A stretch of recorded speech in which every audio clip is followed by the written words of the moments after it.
Scorer, kembali lagi bersama saya Dila Hantika. Nah, Scorer, pernah dengar kan istilah coach termahal? Tahu kan siapa? Bener banget namanya Coach Rahmat Dermawan. Tapi kira-kira bener nggak ya kalau dia itu merupakan coach termahal? Penasaran kan? Simak langsung aja ya. Coach, kita langsung ke pertanyaan ya Coach ya. Tapi by the way nih Coach RD ini kesibukannya selama pandemi ini gimana nih Coach?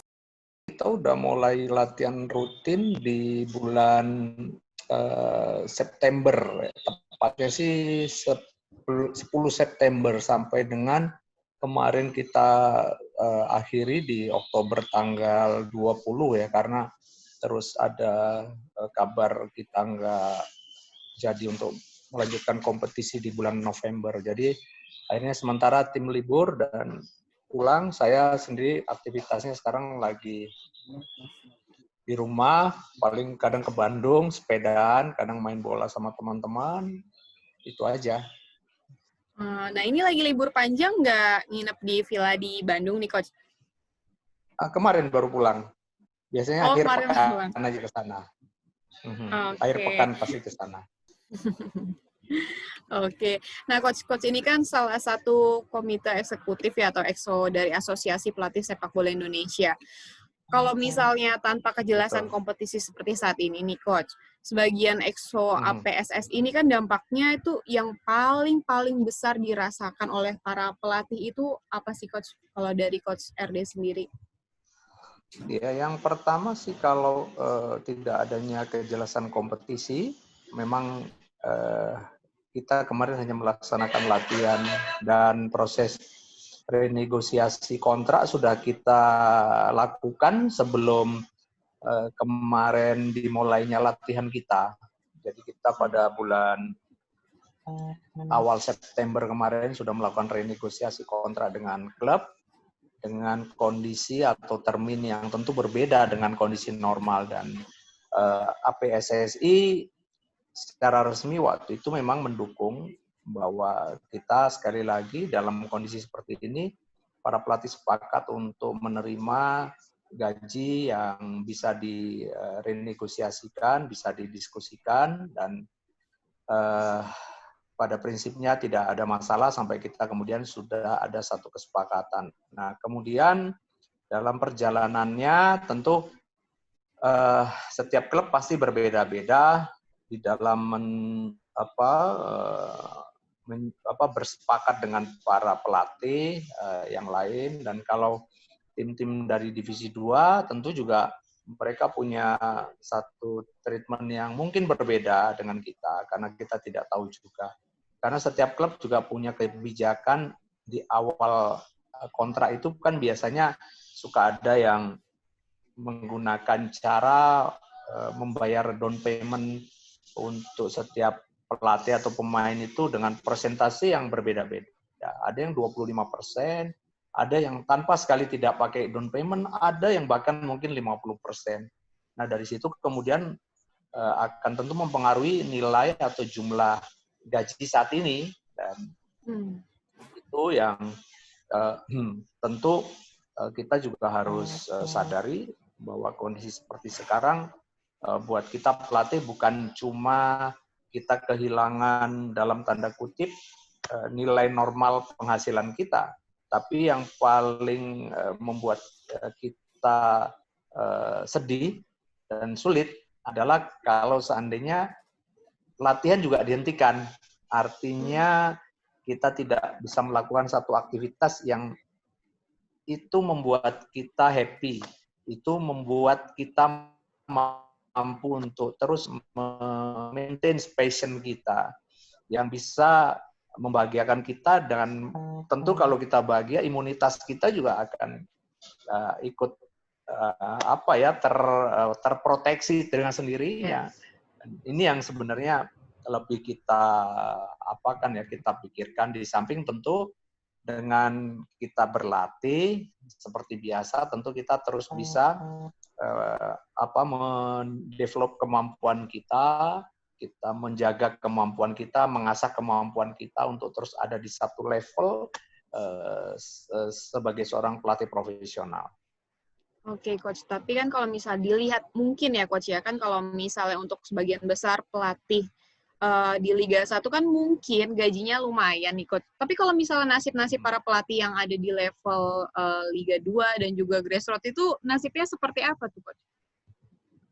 Ya untuk sekali lagi untuk level Liga 2 belum tentu juga loh gajinya lebih kecil dari Liga 1 kan. Belum tentu karena sekali lagi nilai kontrak dari setiap pelatih itu bisa saja lebih besar dari divisi 2. Mungkin ada divisi 2 yang punya target besar kemudian dia melakukan satu treatment yang berbeda untuk supaya mendongkrak motivasi pemain dan para pelatihnya gitu loh. Karena ya kita tahu ada para pemain yang justru nggak deal dengan klub Liga 1, justru deal dengan klub Liga 2 kan. Artinya tentu ada Berbeda ya. sisi finance yang mungkin lebih besar divisi 2. Nah, ini satu contoh. Nah, kalau untuk yang di grassroots tentu mereka punya satu kontrak atau penghasilan yang menurut saya justru mungkin tidak akan lagi memakai sistem renegosiasi karena mereka sudah punya patokan gaji yang jauh-jauh hari. Saya rasa memang nilainya mungkin tidak terlalu besar, tapi mereka sudah tahu bahwa mereka punya penghasilan memang seperti itu, sehingga mereka tentu juga akan sangat siap dengan kondisi seperti sekarang. Walaupun tentu apabila aktivitas melatih mereka bersama akademinya atau SSB atau karena EPA atau Elite Academy Pro yang terhenti saat ini, tentu juga akan menjadi satu kendala buat mereka. Nah, terutama pelatih-pelatih yang memegang di kelompok-kelompok usia akademi elit yang selama ini berkompetisi juga bersama kita di Liga Indonesia. Oke, Coach. Coach, kalau misalnya kita ngomongin soal kompetisi nih, Coach. Kan kita tahu ya Liga 1, Liga 2 itu diundurnya berkali-kali. Mungkin yang tadinya bulan ini rencana di bulan Juli atau Juni, terus ternyata mundur lagi. Sampai ada kabar yang beredar nih, Coach. Kalau Liga 1 kemungkinan besar dilanjutkan setelah Pilkada tanggal 9 Desember. Nah, itu kalau tanggapan Coach itu gimana tuh, Coach?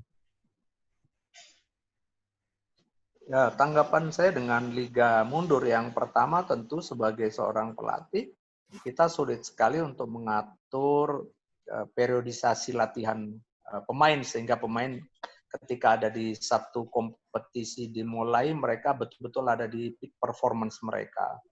Nah, sementara di satu sisi kemarin kan kompetisi akan dimulai Oktober.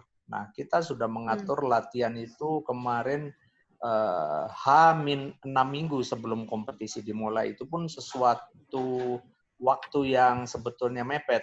Nah, tapi karena ini fase pandemi dan kita mengerti itu, nah waktu 6 minggu kita maksimalkanlah dengan sebaik mungkin. Nah, tiba-tiba ketika kita sudah bersiap bahwa pemain kira-kira di bulan Oktober nanti mereka ada di dalam puncak penampilan atau siap berkompetisi, berhenti lagi atau ditunda lagi.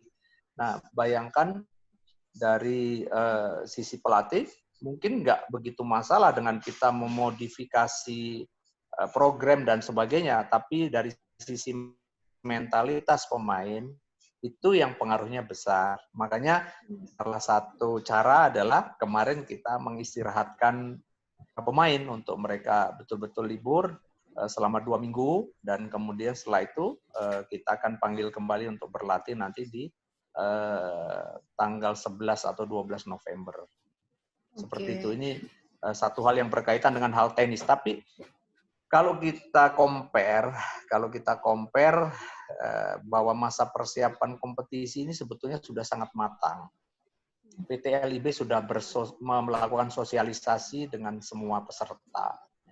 Kita sudah menjalankan apa yang waktu itu diminta oleh LIB, bagaimana prosedur kesehatan di dalam latihan yang kita jalankan, dalam keseharian kehidupan kita bersama pemain dan bersama pemain di dalam latihan dan di luar latihan.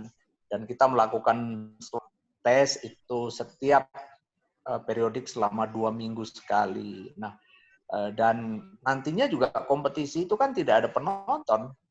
penonton tidak ada, jumlah yang masuk ke dalam stadion pun dibatasi. Terbatas. Nah, Betul. tapi kenapa kok nggak boleh ya? Saya juga kadang heran. Sementara profesi yang lain, contoh pabrik yang jumlahnya karyawannya itu ribuan, sementara standar kesehatannya ya kalau kita compare dengan apa yang kita lakukan di sepak bola profesional, ya tentu jauh. Mereka hanya cek suhu tubuh saja kan. Iya, betul. Oke, 36 silakan bekerja. Sementara jumlahnya ribuan di dalam satu ruangan. Nah sekarang sementara sepak bola ini juga satu bentuk profesi pekerjaan yang menurut saya hanya beda profesi saja dengan tenaga atau karyawan-karyawan di kantor atau karyawan di pabrik. Jadi kadang itu yang membuat saya bertanya dalam hati, apa kalau yang saya dengar katanya pertandingan memang tanpa penonton, tapi akan ada penonton yang datang. Kan baru katanya. Kalau toh ada penonton yang datang, saya rasa nggak akan sesulit kalau penonton ada di dalam stadion, kalau kita mau mencegah mereka tidak masuk. Iya, betul. Saya rasa kita nih harus belajar new normal lah ya. Berani challenge menurut saya, berani challenge. Iya, betul-betul. Coach, tapi kalau misalnya ngomongin soal format kompetisi ini, perlu nggak sih ada perubahan format kompetisi? Kan kalau kita lihat tahun depan di 2021 itu agenda timnas sendiri itu padat sekali, Coach. Kalau menurut saya begini ya, Pak. Kalau kita bicara yang namanya lanjutan kompetisi, tentu hanya ada dua opsi. Yang pertama melanjutkan dengan sistem yang sama atau bahasa Indonesianya itu kompetisi penuh, atau kita bisa mengadopsi beberapa negara seperti negara tetangga yang kemudian mereka merubah formatnya hanya dengan setengah kompetisi. Ya, artinya hanya satu putaran saja, tidak dua putaran. Nah, memang ini pasti akan pro kontra. Tapi saya rasa akan lebih bijak ini dilakukan daripada tidak sama sekali. Karena kalau kita memulai kompetisi misalkan di bulan Januari, ya setelah pilkada misalkan, kalau memang pilkada dianggap sangat menguras konsentrasi pihak keamanan sehingga kita berkompetisi setelah pilkada, maka kalau kita Januari kita hanya punya waktu itu lebih kurang 4 bulan. Nah, untuk 4 bulan ini menyelesaikan jumlah sisa pertandingan 31 pertandingan saya rasa nggak akan bisa selesai. Nah, merubah format salah satu cara yang suka tidak suka kalau kita masih mau berkompetisi harus itu kita lakukan. Ya misalkan yang tadi saya sampaikan, kita cukup satu putaran selesai. Atau kalau mau lebih ekstrim lagi, yaitu tadi bukan lagi merubah atau melanjutkan kompetisi, tapi merubah kompetisi 2020 menjadi format 2 wilayah. Nah, itu juga bisa dilakukan. Jadi mana yang terbaik saya rasa kalau kita masih mau menyelamatkan kompetisi 2020 dan bermain di bulan Januari, saya rasa itu opsi-opsi yang mungkin sudah dipikirkan juga oleh LIB.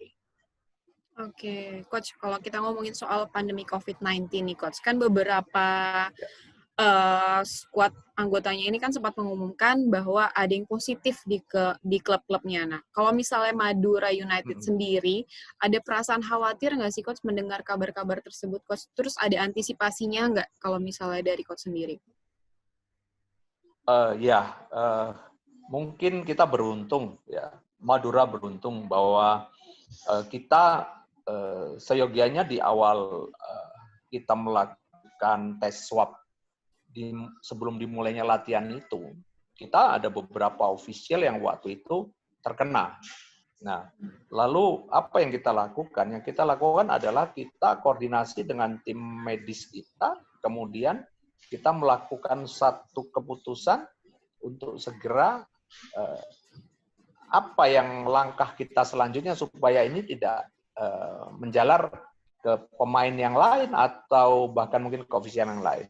Oke, kita melakukan satu proses isolasi terhadap yang terkena waktu itu, dengan kemudian setiap 4 hari melakukan swab test. Tapi karena kita kontrol dengan baik, tim dokter kita sangat care sekali dengan kondisi yang pada saat itu terjadi.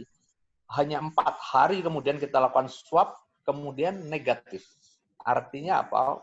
Mereka semuanya OTG waktu itu. Artinya kenapa? Bahwa sebenarnya ini situasi yang kita juga harus belajar dari kondisi ini. Kita harus juga mengambil suatu hal yang positif dari kondisi ini. Kita tidak pernah bisa menghindar. Sekarang kita hidup di antara pandemi, kita hidup di antara virus COVID-19.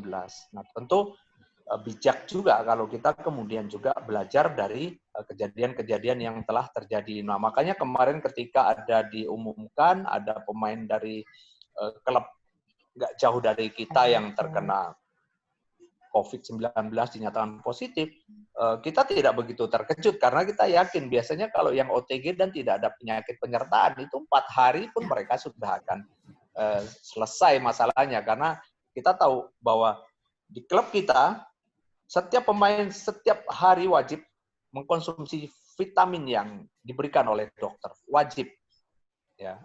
Kemudian makan, kesehatan, bagaimana mereka harus beraktivitas di luar, itu kita betul-betul meminta kepada pemain bagaimana mereka di dalam lapangan, bahkan sampai tos bareng-bareng pun saya tiadakan karena untuk menghindari hal-hal untuk terlalu berdekatan di antara mereka.